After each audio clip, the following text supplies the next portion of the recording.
Hello students, welcome to chemistry class. Today we are going to discuss quantum numbers. This is important topic of chemistry. This is topic of class 11, but for preparation of an exam this is also helpful. तो हम लोग आज quantum number के बारे में discuss करेंगे. तो देखते हैं क्वांटम नंबर्स क्या होते हैं. What are the quantum numbers? To clear this quantum number, you should watch this video till end. If you will watch this video till end today, the concept of quantum number will be clear. Okay, so let us start. First we will see what are quantum numbers. Why do we need quantum numbers? So we have discussed about different atomic models, but we could not find all the details of electrons in an atom.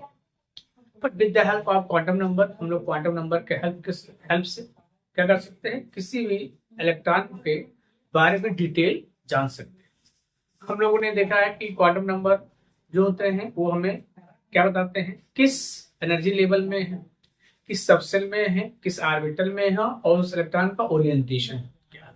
ठीक है, तो इसके help से हम लोग क्या जानते हैं, detail of electron. We come to know detail of electron with the help of quantum numbers. So let us define what are the quantum numbers. So quantum number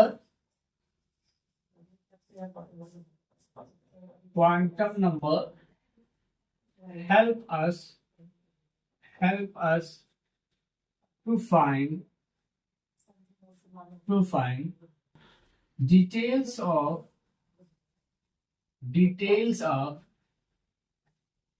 electron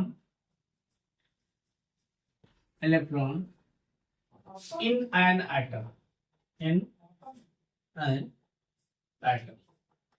Second is, what are the different types of quantum number? There are 4 types of quantum number. What is that? Let us see.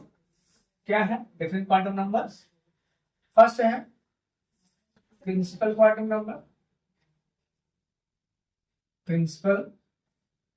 number. Second is azimuthal quantum number.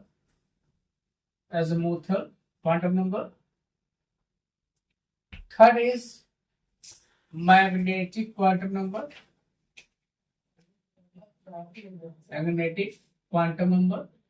Fourth is spin quantum number. Okay, so let us see what information we get through different quantum numbers. First we will see what do they tell us. So this quantum number, which one? Principal quantum number, tell us cell or energy level. What is this? Cell or energy level. ये हमको बताता है, ठीक है, कि electron हमारा किस cell में. ये क्या बताता है, ये मतलब azimuthal quantum number. What does it tell us? Tell us subcell, as you have studied little bit bio, you know, kingdom, subkingdom, like that. Subcell are sub energy level. This quantum number, magnetic quantum number, tell us about orbitals. ठीक है. And this quantum number, spin quantum number, tell us spin of electron. ठीक, electron का क्या है, spinning क्या है, clockwise है या एंटी क्लॉकवाइज. ठीक है, अब देखते हैं हम लोग यहाँ पे कि इलेक्ट्रॉन की स्पिनिंग क्या है, क्लॉकवाइज है या एंटी क्लॉकवाइज. ठीक है, इसमें हम लोग देखेंगे कि इस क्वांटम नंबर किससे डिनोट किया जाता है. तो इस क्वांटम नंबर को n से डिनोट किया जाता है. इस क्वांटम नंबर को किससे डिनोट किया जाता है, l से. इस क्वांटम नंबर को m से और इस क्वांटम नंबर को s से. ये बात क्लियर हुई. अब देखिए यहाँ पे हम लोग क्वांटम नंबर यहाँ देख ले किससे डिनोट किया था, क्या ये हमें बताता है. ठीक है, अब इसके हेल्प से मतलब अगर n की वैल्यू दी गई है तो हम l की वैल्यू कैसे निकालेंगे, l की वैल्यू दी गई है तो s की वैल्यू कैसे निकालेंगे. इसके लिए भी हम लोग एक फार्मूला लिख लेते हैं. ठीक है, क्या फार्मूला बेटा, अभी हम एग्जाम्पल में तो दिखाएंगे. देखो अगर n की वैल्यू दी गई है, क्या n की वैल्यू दी गई है, तो हम लोग क्या निकालेंगे यहाँ पे, n की वैल्यू दी गई है, l की वैल्यू क्या निकालते हैं, 0 टू, ऐसे लिख सकते हैं n-1 टू 0, n-1 टू 0, या इसको ऐसे बुक में लिखा गया है 0 टू n-1, मतलब 0 से लेके n-1 हो गया, ठीक है। फिर अगर ये वैल्यू हमें मिल गई है तो इसलिए हम क्या लिखते हैं, m की वैल्यू -l 0 टू प्लस, ये हो जाएगा, ये ध्यान रखना आपको, ठीक है। फिर अगर ये वैल्यू दी गई है तो ये वैल्यू किसकी वैल्यू है, जिससे हमें वैल्यू मिलेगी ये ऑर्बिटल के बारे में मिलेगी, और यहाँ प्रत्येक ऑर्बिटल के लिए क्या होगा, ±½ ये, ठीक है, ध्यान रखना है। अगर इलेक्ट्रॉन क्लॉकवाइज है तो उसके लिए प्लस आप शो करेंगे, अगर इलेक्ट्रॉन क्या है एंटी क्लॉकवाइज है, एंटी क्लॉकवाइज रोटेशन हो रहा है, तो उसके लिए हम क्या यूज करेंगे, -. अब देखिए यहाँ इसी फार्मूले का यूज करते हुए हम लोग एक वैल्यू से दूसरी वैल्यू कैसे कैलकुलेट करेंगे ये हम लोग देखते हैं। तो हम लोग क्या देख रहे थे कि n, ध्यान देंगे, n को हम लोगों ने क्या कहा था, प्रिंसिपल क्वांटम नंबर, क्या कहा था बेटा, प्रिंसिपल क्वांटम नंबर कहा था n को। अगर n की वैल्यू दी गई है तो l की वैल्यू कैसे निकालेंगे, l की वैल्यू क्या होगी, 0 हो जाएगी, n की वैल्यू क्या हो जाएगी बेटा, ध्यान देंगे 0 होगी, और s की वैल्यू क्या हो जाएगी, ±, ये होगी। अगर n की वैल्यू 2 है, n की वैल्यू 2 है तो l की वैल्यू क्या होगी, l इक्वल क्या होगा बेटा, ध्यान दो कैसे निकालेंगे, देखो 0 टू n-1, तो पहली वैल्यू क्या हो जाएगी 0, फिर n-1, n-1 मीन्स n की वैल्यू क्या है 2, इसमें से एक माइनस करेंगे तो क्या हो गया 1, और फिर n-1 करेंगे तो फिर 0 आ जाएगा, मतलब क्या हो गया 0 और 1 हो गया। अब इसके लिए m की वैल्यू क्या निकालेंगे, ध्यान दीजिएगा यही फार्मूला, हमने क्या कहा था, देखो ये 0 है तो ये भी 0 हो जाएगा, 0 है उसके लिए 0 हो जाएगा। इसके लिए क्या फार्मूला, -l 0 टू प्लस, मतलब -l से 0 तक जाएंगे और 0 से +l तक जाएंगे, तो इसमें देखो -1 0 और +1 हो गया, ये हो गया। अब प्रत्येक के लिए s की वैल्यू निकालेंगे, क्या निकालेंगे, प्रत्येक के लिए s की वैल्यू निकालेंगे तो प्रत्येक के लिए ±½ होता है, क्या होगा, ±½ ये देखो आपका ±½ होगा, मतलब ये ध्यान रखना है कि ये क्वांटम नंबर, ठीक है। और ये ध्यान रखना है कि एक ऑर्बिटल में आपने पढ़ा होगा कि एक ऑर्बिटल में मैक्सिमम 2 इलेक्ट्रॉन हो सकते हैं, ठीक है, और उन इलेक्ट्रॉन की स्पिन क्या होती है, अपोजिट होती है, अपोजिट स्पिन के 2 इलेक्ट्रॉन एकोमोडेट किए जा सकते हैं किसी ऑर्बिटल में, ठीक है। तो उसमें में ध्यान रखना है कि 2 इलेक्ट्रॉन हैं, एक का अगर एक क्लॉकवाइज रोटेशन शो करेगा और दूसरा एंटी क्लॉकवाइज, ओवरऑल रोटेशन जो हो जाएगा, स्पिनिंग क्या हो जाएगी, 0 हो जाएगी, इसलिए वो एटम स्टेबल होता है, ध्यान।